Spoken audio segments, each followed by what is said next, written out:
नमस्कार, आप देख रहे हैं वीके न्यूज और मैं युधिष्ठिर उपाध्याय। मुंबई पुलिस के पूर्व कमिश्नर परमबीर सिंह की चिट्ठी के बाद से महाराष्ट्र में उद्धव सरकार पर संकट गहराता जा रहा है। सियासी भूचाल इस कदर आया हुआ है कि बीजेपी ने महाराष्ट्र सरकार के खिलाफ मोर्चा खोल दिया है, जिसकी वजह से महाराष्ट्र की मां विकास अघाड़ी के नेता इस पूरे मामले को डैमेज कंट्रोल करने में लगे हुए हैं। लेकिन फिर भी कोई ना कोई ऐसा फैक्ट सामने आ ही जाता है जो सरकार की पोल खोल कर रख देता है।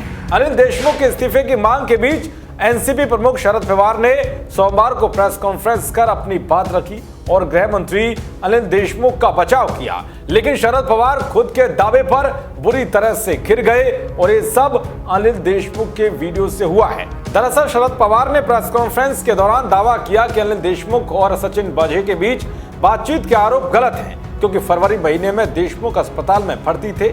इस दौरान शरद पवार ने अनिल देशमुख के अस्पताल में भर्ती होने का पर्चा भी दिखाया और कहा कि कोरोना वायरस की संक्रमण की वजह से वो 5 से 15 फरवरी तक नागपुर के अस्पताल में भर्ती थे।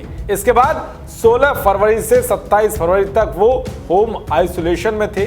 शरद पवार ने कहा कि इससे साफ हो जाता है कि अनिल देशमुख पर लगाए गए आरोप गलत थे। ऐसे में उनके इस्तीफे का सवाल नहीं उठता है। परमबीर सिंह के आरोपों से महाराष्ट्र सरकार पर कुछ असर नहीं पड़ेगा। फिर क्या था?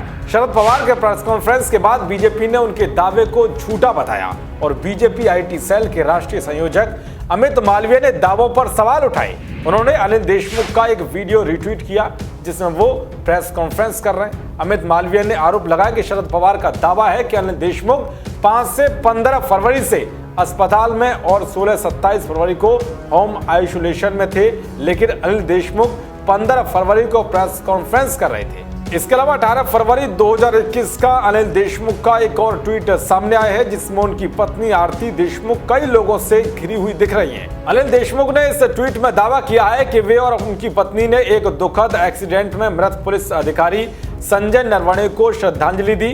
देशमुख ने लिखा था कि उन्होंने नरवणे के परिवार से मिलकर उन्हें ढांढस बधाया। इस ट्वीट को लेकर अमित मालवीय ने सवाल पूछा है कि ये किस किस्म का क्वारंटाइन है जहां व्यक्ति सैकड़ों लोगों के साथ जहां मन हो घूम रहा है। उन्होंने इसे अमानवीय व्यवहार बताते हुए कहा है कि कोई अपनी पत्नी के साथ क्वारंटाइन अवधि में ऐसे घूमकर हजारों लोगों की जान संकट में कैसे डाल सकता है। उन्होंने कहा है कि शरद पवार के दावों की तस्वीर पोल खोलती है, यानी कि क्वारंटाइन और अस्पताल में रहने की अवधि जिसे बताई जा रही है तब देशमुख खुला घूम रहे थे और देशमुख को लेकर किए गए अपने ही दावे पर शरद पवार बुरी तरह से घिर गए हैं। देश और दुनिया की तमाम खबरों को पाने के लिए देखते रहिए वीके न्यूज।